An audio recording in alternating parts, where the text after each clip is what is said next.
So guys, I want to kind of go back to something we've done before. I want to kind of revisit a book that's full of monsters. Is that okay with you guys? Is it the Monster Manual from Dungeons and Dragons? No. I mean, it Is kind it of is. Is it the Book of Fearsome Creatures? Are we going back into the Fearsome Creatures? It's shockingly, it's not. It's a different book, and you know we're here camping along the Mediterranean Sea the Bible, in Ashdod, Israel. So, Oh my God! It's a terrible time to come over. By the way, I'm very sorry about that. But yeah, I want to talk about some biblical cryptids. Oh boy! All right. Hello. This has been a topic I've wanted to do for a while, and it's just kind of was like, maybe it's time. Maybe with Easter right around the corner, it's time to talk a little biblical cryptids. Should have guessed it. Greg's wearing a robe and sandals. Yeah. Yeah, tried to make you dress the part. It's nice. It's cool over here. It's You look like if Jesus had a buffet. Oof, that one.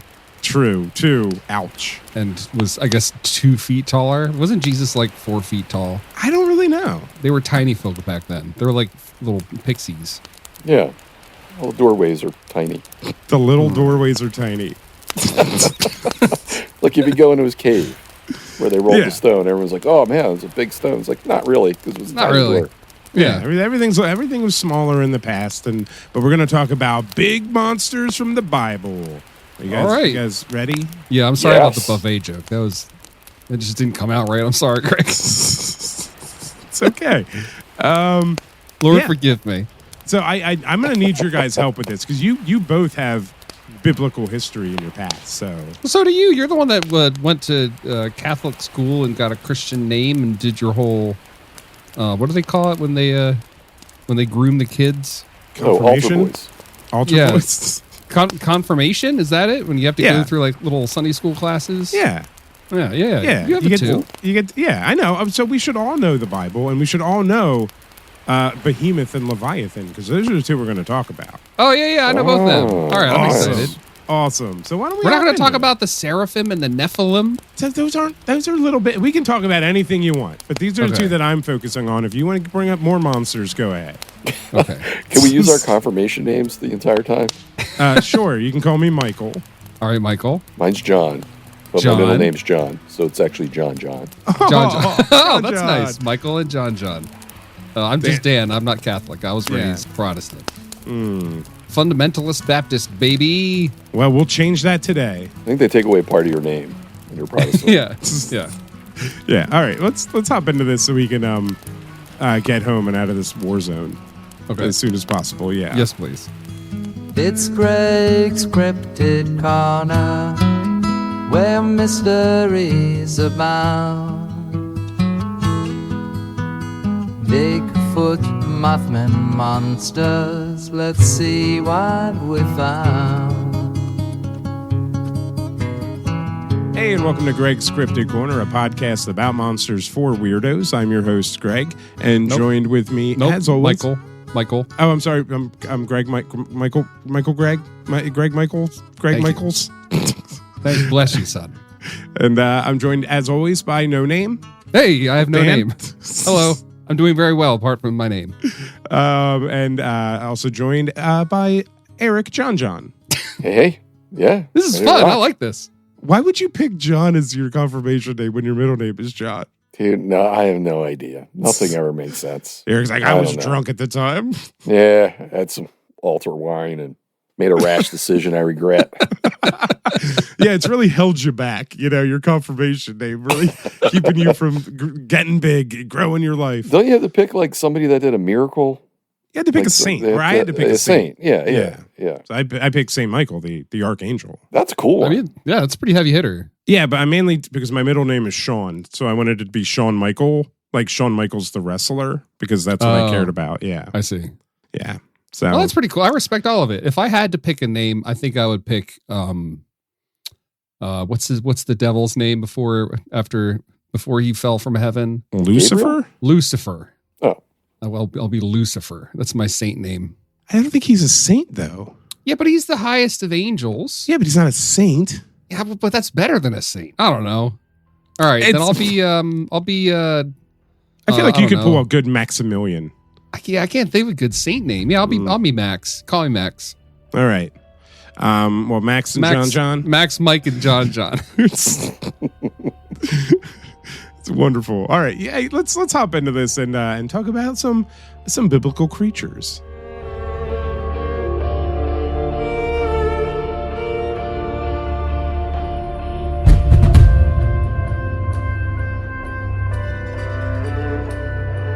Whether you believe in Christianity or not, the Bible itself is considered to be the best-selling book of all time. Believers purport that it's divinely inspired, and if that's the case, then everything in the Bible should be considered true. Now, while the Bible contains multitudes of supernatural events and experiences, today we're just going to discuss two great creatures mentioned, starting with the Behemoth. Give me that Behemoth. I'm so excited. So Behemoth is discussed in the book of Job, and I put a bunch of verses together, so just bear with me. In the book of Job, it says, "Behold now Behemoth, he eats grass like an ox. His strength is in his loins. He moves his tail like a cedar. His bones are like tubes of bronze." Now, the Bible goes on to state that Behemoth was created by God, just like humans. We learned that it's an herbivore and is land dwelling, described as living around wetlands and riverbanks. But it's so incredibly massive and strong that only God can basically handle it. The Bible also says, quote, "He moveth his tail like a cedar," so leading to the assumption his tail is big and strong. Right. Of the creature's strength, the Bible states, "Lo now, his strength is in his loins, and his force is in the navel of his belly." which I have no idea what that means. Maybe he's got like a loud roar, Oh, comes from your navel? like your diaphragm. Isn't your diaphragm way up higher? I guess maybe Well, not I on don't know. certain animals. I mean, it's like poetry. Isn't Job is like one of the oldest books in the Bible? It's in the old This is- part. Yeah. This is. I mean, it is. It's. I think it might be the oldest Really? book in the Bible. Yeah, it's like the first one ever written. I thought Genesis was the oldest one. That's the first book in the Bible, but it's not the oldest. Interesting. I just assumed it's all chronological. No, my friend. Oh. No. In the New Testament, Mark is the oldest book. Actually, that's not true. Some of the Pauline letters are the oldest book, but that's okay. Isn't there like 22 books that didn't make the cut or something like that? Yeah, boy, you're talking about that grand filter. You're talking about that Council of Nicaea. Yeah. Yeah.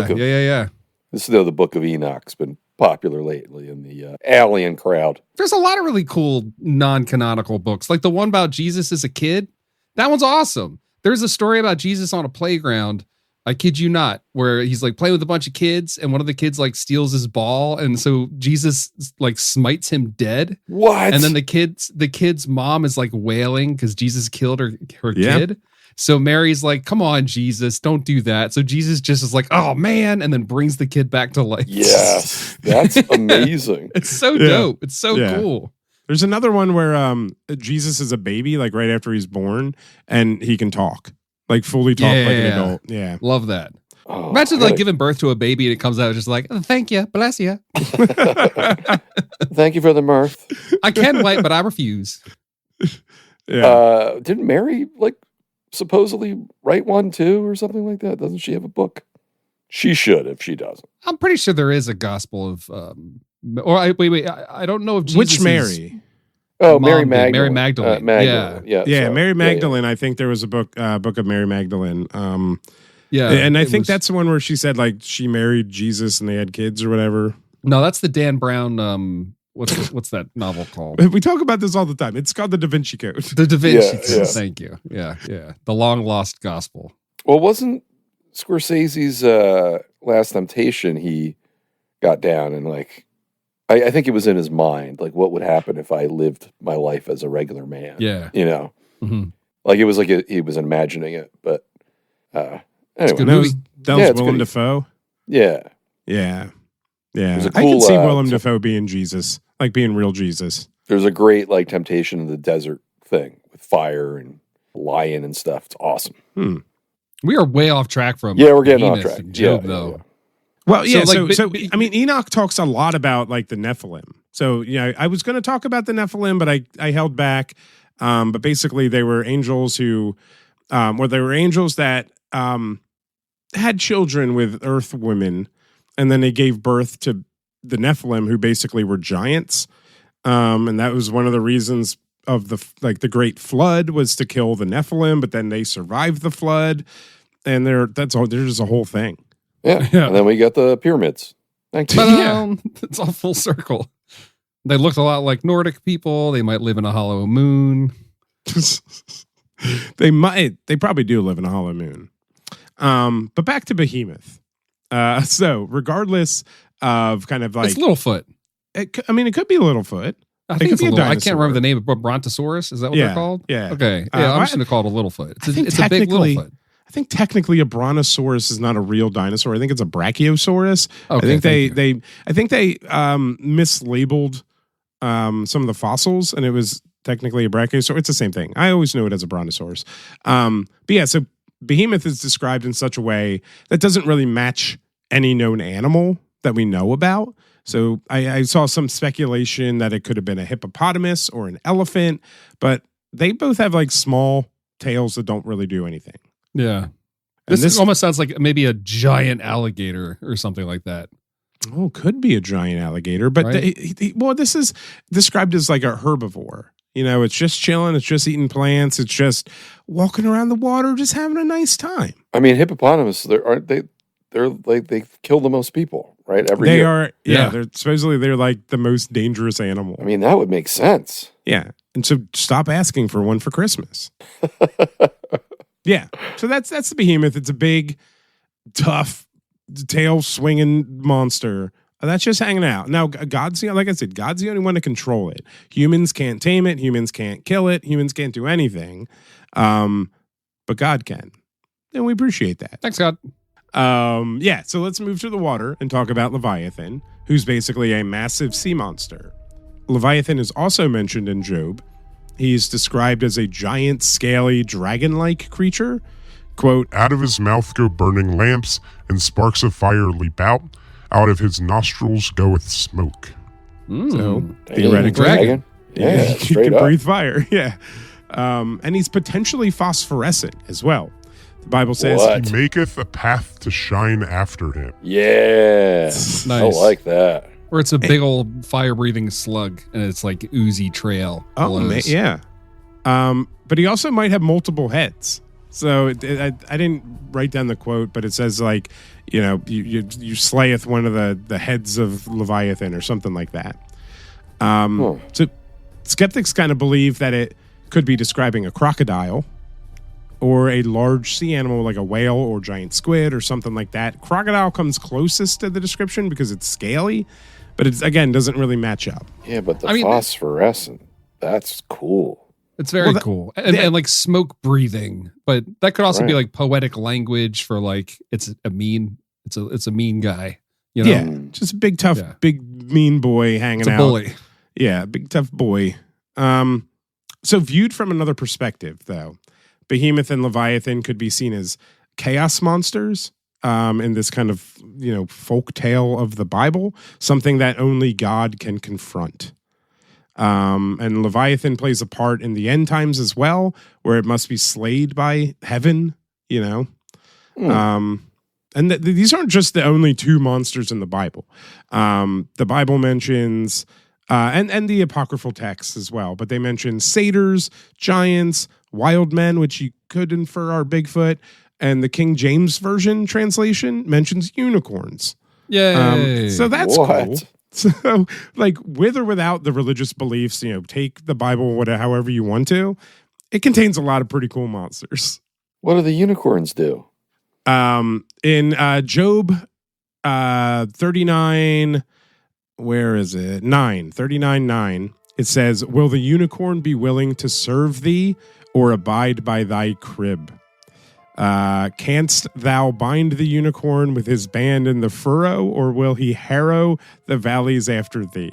Okay. So it mentions unicorns, but if you go to a different translation, it doesn't. I think it reads as like ox. I like the difference. It's like it could be a magical creature, or a cow. Yeah, this one says, "Will a wild bull agree to serve you?" So yeah, it's just using a different animal. But I find that absolutely fascinating. That it's just like they wrote down unicorn. And they were like, "Nah, stick with it. Stick with it. Go for it." I wonder if there's a bunch of ways to translate the original Hebrew, and they've like picked a colorful one. Maybe the monks were all chuckling. Oh, let's do this one. Yeah, I mean, doesn't it all kind of start from the Septuagint? Is that what it is? No, I have no idea. Oh man, that sounds right. It's a thing. I mean, it does. They all copied from different sources. That's why there's like so many variations in the translations. Like I think it was just like 10 or so years ago, or 15 years ago, that they realized that in the oldest versions, like the oldest manuscripts of the Bible, Mary wasn't a virgin, and they think it might have been a translation error that's now spun out into this like huge central like pillar of theology. Yeah, that's what happened all the time. That's a really important part. Yeah, it's a big one. I mean, for Catholics, it's huge. For Protestants, it's like, all right, that's fine. Well, it would have had such an effect on the Star Wars movie series. We wouldn't have had to do the whole mitochondrial metachlorians, whatever the hell they are. Yeah, that's right. Yeah, Immaculate Conception. Right. Could have skipped that whole BS. I mean, also, you can't talk about Bible monsters and not talk about Revelation. Well, I mean, Revelation. I actively didn't.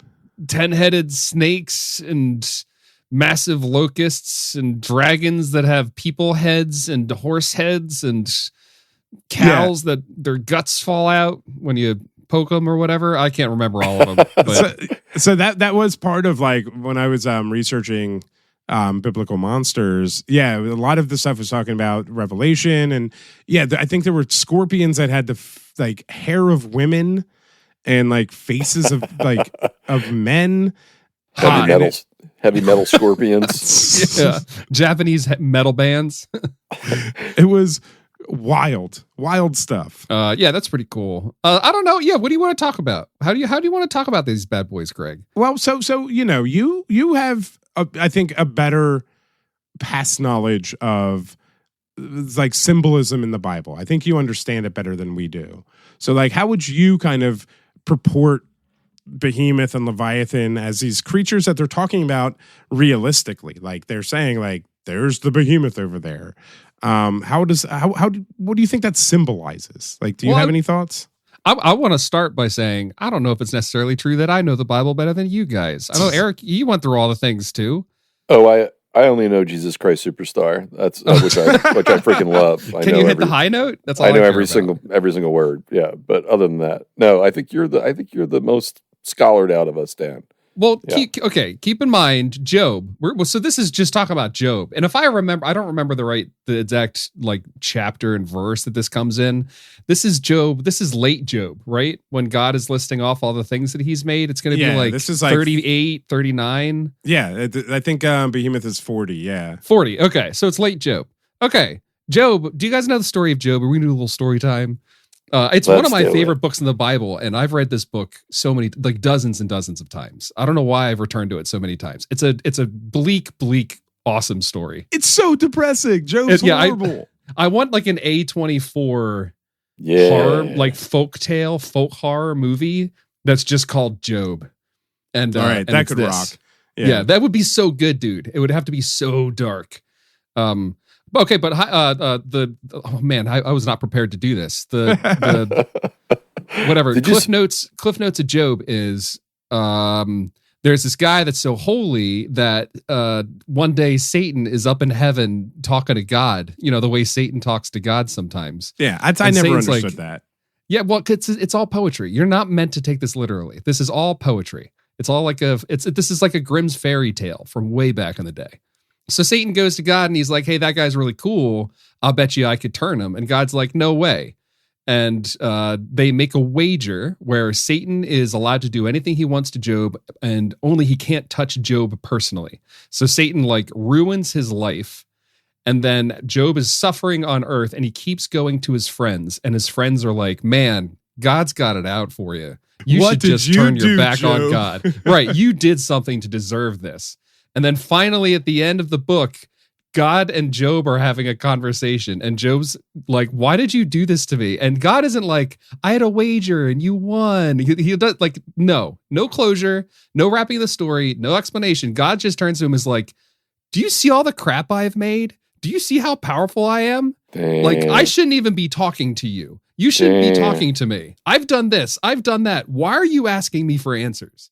And essentially, that's it. That's the end of the story. Oof. He just refuses after, I remember learning about this in church when I was a kid, and they were like, so the devil kills all of Job's like 10 kids and kills his wives and wipes out all of his livestock. But at the end, he gets new kids and he gets new wives and he gets new livestock. So it's fine. And I remember being a kid and being like, wait, are people replaceable like that? If I died, like, will Dad be happy if I just get swapped out with a new me? Is that how that works? Just get a new Dan. Yeah, Dan. New Dan. Call me Max. So that's why in this chunk he brings up the monsters, because he's talking about like, I always read this as like, I made dinosaurs. Like, people back then probably found dinosaur bones and they didn't know what to make of them. You know what I mean? So they probably had like tall tales about like, what are these things that we're finding, by the river or in the valleys or whatever. And he's like, yeah, I made those things. I did that. I made stuff you've never seen before. I made giant sea creatures that live in the ocean, because I'm sure they had stories about sea monsters. That stuff's like kind of perennial, It's just God being like, yo, look how like powerful I am. Why do you want an answer for your suffering? Like, what you want doesn't matter. Ooh, essentially. Yeah. It's awesome. It's such a good book. It's such a good book. Oh, now we got Greg's Cryptic Corner Book Club. Everybody read Job. Everybody read Job. Get out your Bibles. Everybody read Job. It's so bleak. Is he the one where his two kids are Cain and Abel him, or is that something else? That's Adam and Lot, Eve. or who's that? Cain and Abel are Adam and Eve's kids. Adam and Eve. I don't right. know that Job has named kids. That's a tough one. I don't remember him having named kids. Right. Yeah. But yeah. So Behemoth and Leviathan are both like, I know a lot of young Earth creationists point towards this because they don't understand what poetry is, because they're silly. They point at this and are like, see, humans coexisted with dinosaurs. But like, no, I think actually it's kind of interesting you bring this up on this podcast, dude. I think this is a great example of like, no, even way back in the day, even before the book of Genesis was written, people had folk tales. Yeah. People had stuff in nature that they couldn't understand. Oh, yeah. And it got weaved into moral tales that got passed down through the generations. This is like a really early example of that. This is biblical cryptids. It's especially exactly what it is. Like sea monsters, well after, like on maps, people would draw giant sea monsters for like things totally. they couldn't explain. So of course people are going to just like make stuff up, You see something wild you can't explain. You're like, yeah, it was a giant lizard that shined in the dark and breathed fire. It was awesome. Should have been there. Yeah, and this is just it's like a fisherman's story. I caught a fish. It was this big and it breathed fire and it glowed. Right. It was great. You missed it. I threw it back. Yeah, like this is kind of like I wanted to talk about it because one, it's interesting. Two, like this is a very large religion, that is followed, and they have popular. monsters as well. Yeah, it's pretty popular. I think some people like it. And I'm not like talking negative on any religion. I don't really care what you believe in. Yeah. But there's monsters everywhere. And we're all full of monsters. Sometimes we're the monsters, but monsters are part of our history. And it's embrace it. Embrace your monster. That's all I'm trying to say. I mean, isn't maybe a theme of the Bible writ large would be that we're the real monsters? Like, it's us. Humanity's kind of the problem. I think that's just the book of human is just we're the monster. Yeah. Oh, I'm so tickled you brought up Job, dude. It's such a good book. I don't know. I had my Christian phase. I think I grew up a little bit. I got out of it. But I still appreciate Job. I still like Lamentations, Ecclesiastes. There's some real bangers in there. Job's my favorite though. Good pick. Well, thank you. I'm glad I could bring some religion to the podcast again. We haven't had this since we talked about Mormonism. So I'm trying to think if there was like another Because the thing that like trips me up about this description of Behemoth is that it does match up with the Brachiosaurus so well. Did I say that right? Brachiosaurus? Yeah. It does. Okay. It does. Yeah. Yeah. If it had thrown in like one more descriptor that Like didn't a line long up with neck. it, Yeah. no, that didn't. Yeah. Covered in hair, or something like that. Yeah. Like that would have been amazing if it just went like totally fantastical. That would have been amazing. Women's hair. Yeah. Yeah. Motley It has Crue's hair. a tail of lumber and a face like Jane Fonda. I'm like, oh, how did he know? I mean, I gotta say, like the description, there's not a lot to it, though, right? I mean, Like, there is more description. I didn't kind of necessarily go too deep into it, but they describe Behemoth almost like you would read it in like a textbook. It is. Oh, it's okay. very straightforward, which is kind of why I lean towards it being a cryptid, because of how it's presented. I mean, it's presented in a way of like, this is this great and awe-inspiring beast, and I as God created it, and only I as God can handle it. Yeah. But it's spoken about very matter-of-factly, as if it is just there. I mean, it's not saying that it's. Hold on, I'm actually gonna. You said it was 40. I believe it's 40. Yeah. Okay. Wow. I remembered this. Yay. All right. Yeah. So the Lord is answering Job's inquiries of like, why'd you do all this to me? And he's saying like, yeah, who are you to contend with the Almighty? Who are you to instruct him? He that reproveth God, let him answer it. And he goes on and he's saying, here's it. Like, this is, actually it's like a very old form of Hebraic poetry. Rather than having specific meters in their poetry, they will state two statements back to back that mean the same thing in different ways. And that's like a conceptual poetry kind of a thing. And he's doing that here. He's saying like, there's one in here about thunder. Where is that? Thunder. No. Here, hast thou an arm like God? Like, can you throw the first pitch like me? But he's talking about like lightning and thunder. Hast thou an arm like God? Or canst thou thunder with a voice like him? He's saying like, can you throw lightning and shout thunder? No, I don't think so. And then he goes on to say that like, behold the behemoth, which I made. And he's super huge and he has all these descriptions. And he mentions that his bones are as strong as pieces of brass. And he says it again, his bones are like bars of iron, which again, of all these things, he's talking about his bones a lot. Yeah. And then he says, he is the chief of the ways of God. And then he says, he essentially does the Bill Cosby thing. I made him so I can kill him. He that made him can make his sword to approach under him. So God's saying, if I made this giant thing and then I killed it, like, and you think you matter, essentially. Yeah. So maybe that kind of points back to the dinosaur being bones, and the author has seen bones that they didn't understand. Yeah, and maybe he's saying they did like, yeah, uncover it. And everyone's like, what is this? And it's like, well, don't question God. He made it.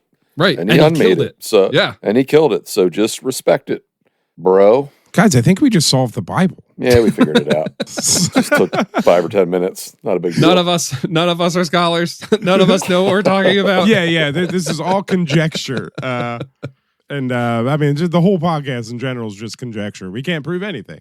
Never. So, yeah. I don't judge people. I'm gonna dig myself a little hole here if you'll let me. I don't judge people for being like religious. I respect it. There's some beautiful traditions. Catholicism, other than all the scandals, yeah, it's kind of beautiful. It's kind of mass. It's kind of lovely. The songs are lovely. The clothes are cool. They're really dope. They got drip. I like that.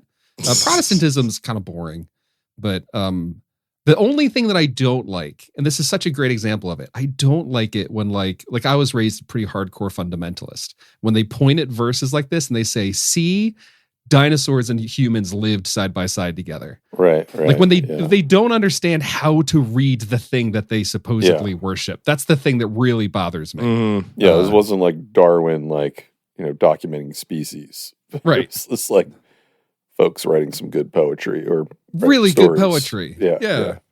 Really compelling moral dramas. It's more like Shakespeare than a science book. And they just, that annoys me.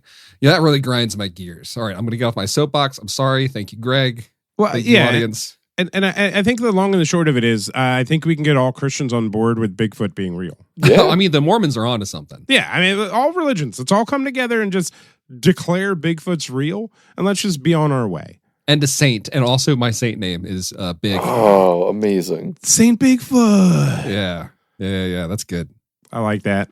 Saint Biggest Footus. Yeah, well, so thank you all for attending our Sunday sermon. Our Bible study. Yeah, our youth group. Welcome to creation. I wasn't allowed to go to creation because they had rock music. Oh, you had. I never went, but yeah. Gosh, I you know. had a rough time, Dad. Yeah, it wasn't a fun childhood. Well, we're glad you're alive and we love you. Hey, I learned a lot about the Bible, though. That's pretty cool. Yeah, you brought Serving that to me the well. show.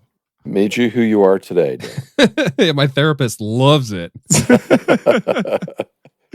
Yeah, so that's kind of our discussion on biblical cryptids, and maybe we'll come back to it again someday, and talk about the unicorn. I think we do a whole unicorn episode, and where it's been popping up all around the world and in historical documents and things like that, because it is fascinating. I would love that. But yeah, maybe another day. Not today because we're running long and I'm tired. And so that's how you keep an audience entertained, Greg. Is you run out of energy rapidly.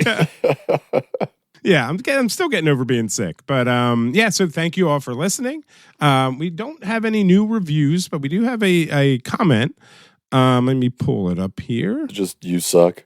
No, no Is one it ever mean? says I suck. No, it's not mean. Well, I mean, in a way. In a way. Yeah, so yeah, we have a comment on our Folkville Metal Man episode from Nice. Pam. And she says, plot twist, Greg gives birth, and it's a baby Squonk. That's right. I forgot you're pregnant. Yeah. Yeah, that's nice. Yeah, a little baby squonk would be good. That'd be nice. I would love to see Greg swaddling a squonk. Yeah. Squonkling Yeah, it'd be like a that squonk. picture of Jesus with the sheep. Except it'd be Greg with the squonk. Mhm. Oh, yeah. Like swaddled in a blanket.